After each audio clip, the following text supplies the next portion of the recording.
বন্ধুরা আবার চলে এসেছি আপনাদের সামনে। আর আজ চলতে চলতে থেমে গেলাম এখানে। কেন? এখানে একটা আবাসনে কিছু একটা অনুষ্ঠান চলছে। কিসের সেই অনুষ্ঠান? কৌতূহল হয়ে গেল।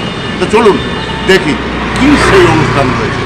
দেখতে হলে চোখ রাখতে হবে রোড জংশন।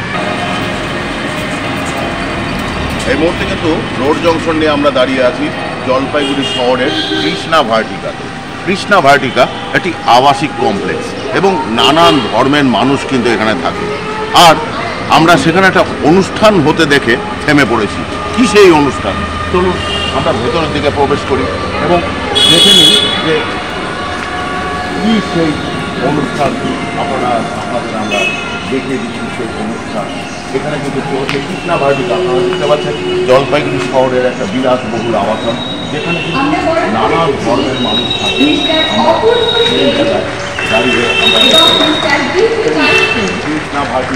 একটু যদি বলেন আজকের আপনাদের এই প্রোগ্রামের ব্যাপারে। অ্যাকচুয়ালি আমাদের কৃষ্ণ ভার্টিকাতে আমরা চেষ্টা করছি যতটা সম্ভব আর কি সবুজ করে তোলার। কেননা এখন পরিবেশ দূষণ যেভাবে বাড়ছে তাতে গাছের খুব প্রয়োজনীয়তা খুবই বেড়ে গেছে। কেননা আমি জলপাইগুড়িতে ছোটোর থেকে বড় হয়েছে, এখানে এত টেম্পারেচার কোনোদিনও দেখিনি। এবছরের মতো যত টেম্পারেচার পড়ছে, মানে সেই কারণে আমি এখানে গাছ লাগানোর প্রয়োজনীয়তা আমি বেশি বোধ করছি বলে আজকে আমাদের অনুষ্ঠান। আপনাদের কমপ্লেক্সে যেরকম আপনারা বৃক্ষরোপণ করছেন, সেরকম পাশাপাশি জলপাইগুড়ি শহরবাসী এবং জলপাইগুড়িতে যে আরও যারা কমপ্লেক্সে রয়েছেন তাদের উদ্দেশ্যে কী বার্তা দেবেন? তাদের সবাইকে বলবো যাদের বাড়িতে মানে গাছ লাগানোর মতন জায়গা আছে তারা যেন প্রচুর পরিমাণে গাছ লাগায়, যাতে একটা গাছ মানে 3টে এসির সমান কাজ করে। মানে যত গাছ লাগাবেন তত পরিবেশ স্বাস্থ্যকর হবে। Thank you.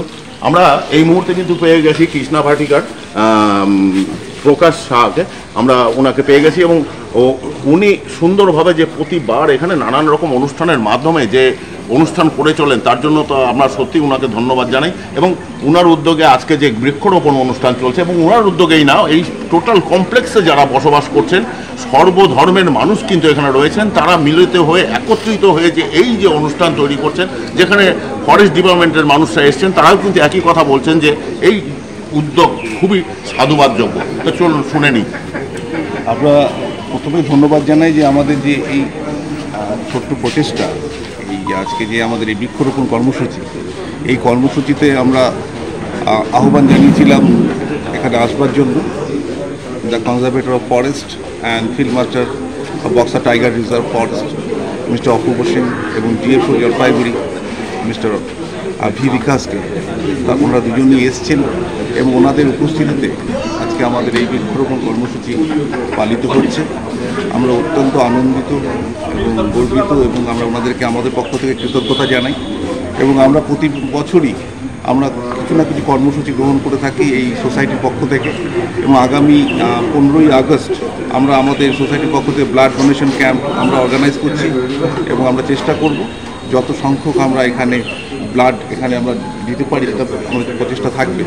এবং আজকে এই বৃক্ষরোপণ কর্মসূচি এটা আমার একার উদ্যোগ নয়, এটা সোসাইটির সকলের উদ্যোগ এবং সকলের প্রচেষ্টাতে এটা আজকে সফল হচ্ছে এবং এটা আমরা করতে পারছি। তাই আমি as a president of the society আমি প্রত্যেককে আমার পক্ষ থেকে এই অনুষ্ঠানকে সাফল্যমণ্ডিত করবার জন্য প্রত্যেককে আমি আন্তরিকভাবে ধন্যবাদ জানাচ্ছি। Thank you.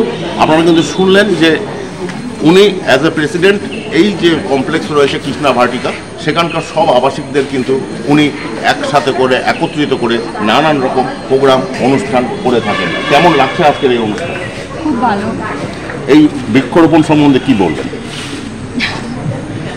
হওয়া দরকার আজকালকার দিনে, যেভাবে গ্লোবাল ওয়ার্মিং খুব দরকার, সবার জন্যই এটা খুব দরকার। আপনারা এখানে সব একত্রিতভাবে এই কাজটা করছেন, হাতে হাত মিলিয়ে করছেন, সেটা নিয়ে কি বলবেন? এটা আমাদের শুরু থেকেই আমরা সব এক পরিবারের মতোই থাকি, সব একসঙ্গে ভালো ভালো অনেক অনুষ্ঠান করে থাকি। আপনার নাম? অনুপা আগরওয়াল।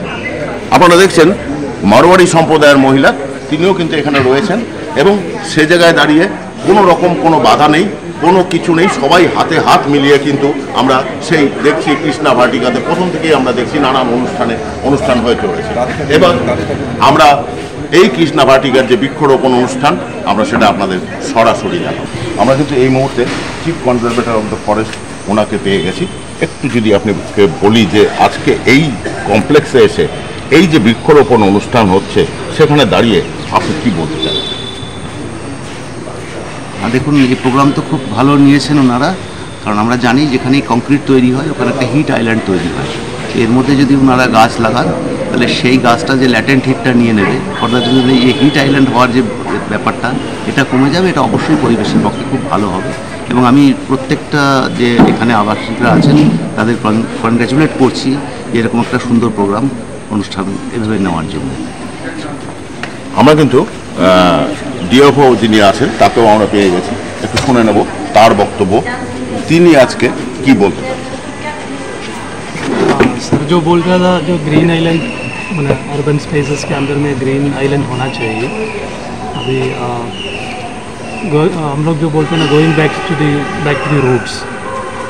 मैं केरला से है, केरला में हम लोगों का घर के सामने एक छोटा सा ग्रीन स्पेस होता है, तो लेकिन इतना एक कॉन्क्रीट जंगल के अंदर में देख रहे थे, इधर अंदर में भी लोग अपना एक ग्रीन स्पेस छोटा छोटा करके रखते हैं, तो इधर बहुत बच्चा लोग भी है, सभी के लिए कि अवेयरनेस टाइप का हो जाएगा। तो मेरा जो कहना है एक्चुअली ये जो हाउसिंग कॉम्प्लेक्स में बहुत लोग हैं, तो why can't they go outside and plant somewhere, they can adopt some area, some degraded patch and convert into a green space. तो मैं वही सोच रहा था, इतना लोग हैं, आप लोग सब इधर आए, तो आप लोगों को कोई डिग्रेडेड प्लांट आइडेंटिफाई करके उसी एरिया में प्लांटिंग करना है। प्लांटिंग करने माने हम लोग तो हर साल प्लांटेशन करते रहते हैं, लेकिन वो प्लांट सीडलिंग्स भी हम लोग डिस्ट्रीब्यूट करते हैं, लेकिन इसमें कितना सीडलिंग्स सर्वाइव होता है, दैट इज़ ए क्वेश्चन। तो एवरी ईयर अगर आप लोग मान लीजिए 100 सैपलिंग्स कोई जगह में प्लांटेशन कर दिया, तो नेक्स्ट ईयर भी आप लोग उधर जाके देख लीजिए उसको क्या हो गया। हम लोग ऐसा ग्रीन आइलैंड्स हम लोग इसके माना डिग्रेडेड लैंड में माना हम लोग अफॉरेस्टेशन करने से बढ़िया होगा। আমরা কিন্তু এই একই মঞ্চে কৃষ্ণা ভার্টিকার আবাসিক একজন ডাক্তারবাবুকে, স্বনামধন্য ডাক্তারবাবুকে পেয়ে গেছি। কারণ যে জায়গায় উনি ডাক্তারবাবু রয়েছেন উনি কিন্তু আরও বলতে পারবেন যে মানুষের শরীর স্বাস্থ্যের পক্ষে এই বৃক্ষরোপণ অনুষ্ঠান বা বৃক্ষরোপণ করা বা বৃক্ষ থাকা কতটা ভালো এবং কতটা এই বিশ্বের পক্ষে ভালো, সেটা কিন্তু আমরা ওনার কাছ থেকেই জেনে নিতে পারবো। ডাক্তারবাবু, আজকে এখানে শুধু দুটো বৃক্ষরোপণ মানে গাছ লাগিয়ে শেষ নয়, এটার একটা চেতনাবোধ আমরা চেষ্টা করি আমাদের সবার মধ্যে, প্রবীণ নবীন শিশু বাচ্চা সবার মধ্যে, যে আগামী দিনগুলোতে সবুজায়ন এবং বৃক্ষরোপণের মাধ্যমে একমাত্র আমাদের পরিবেশকে আমরা বাঁচাতে পারি। আজকে সারা বিশ্বের উষ্ণায়ন, জলের অভাব, সুস্থ বাতাসের অভাব, এই আমাদের জীবনের একটা বিরুদ্ধ পরিবেশ তৈরি করতে হয়ে আছে। এর থেকে বাঁচাতে গেলে বৃক্ষরোপণ এবং সবুজের বৃদ্ধি ভীষণভাবে দরকার। আপনারা জানেন অতিরিক্ত গরম এবছরই বোধহয় সবচেয়ে বেশি গরম পড়েছে।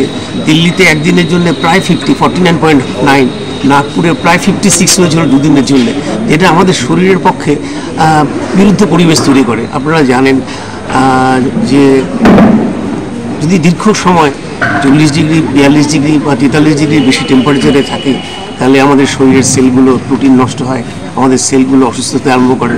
50-এর উপরে, সে 53-52-53-এর উপরে যদি থাকে, সেলগুলো দীর্ঘ সময় এক্সপোজ হলে ডেথ হতে আরম্ভ করে, অর্থাৎ শরীর নষ্ট হতে শুরু হয়, খারাপ হতে শুরু করে। সানস্ট্রোকের কথা বাদিয়ে দিলাম, এমনি দীর্ঘ সময় ধরে এই গরমের মধ্যে থাকলে, এক্সপোজড হলে তার নিজস্ব শারীরিক ক্ষতি যেমন হয়, কর্মক্ষমতা, কাজের পরিবেশ সবই তার পক্ষে ক্ষতিকারক হয়ে দাঁড়ায়। এই জন্যে আমাদের দরকার বৃক্ষরোপণ, সুস্থ পরিবেশ, সুস্থ বাতাস এবং সুস্থ জল পাওয়া। একদমই ঠিক। এই যে কংক্রিট আপনারা দেখতে পাচ্ছেন, এত বড় কৃষ্ণা ভার্টিকা যেখানে রয়েছে, যেখানে এত বিল্ডিং রয়েছে এবং এত মানুষের বাস রয়েছে, সেই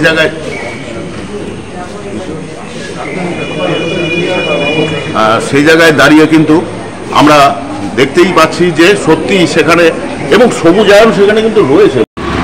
এতক্ষণ কিন্তু আপনাদের দেখালাম জলপাইগুড়ি কৃষ্ণা ভার্টিকা একটি আবাসিক সংস্থা, একটা আবাসিক কমপ্লেক্স, সেখানে কিন্তু বৃক্ষরোপণের অনুষ্ঠান চলছে এবং আমরা সেখানে বন বিভাগের আধিকারিক থেকে যারা বসবাস করেন তাদের প্রত্যেকের কাছ থেকেই শুনলাম যে বৃক্ষ এমনই একটা জিনিস যার জন্য কিন্তু এই গ্লোবাল ওয়ার্ল্ড যেটা রয়েছে সেটা ঠিকঠাক রয়েছে এবং সেই কারণে বৃক্ষরোপণ খুবই প্রয়োজনীয়।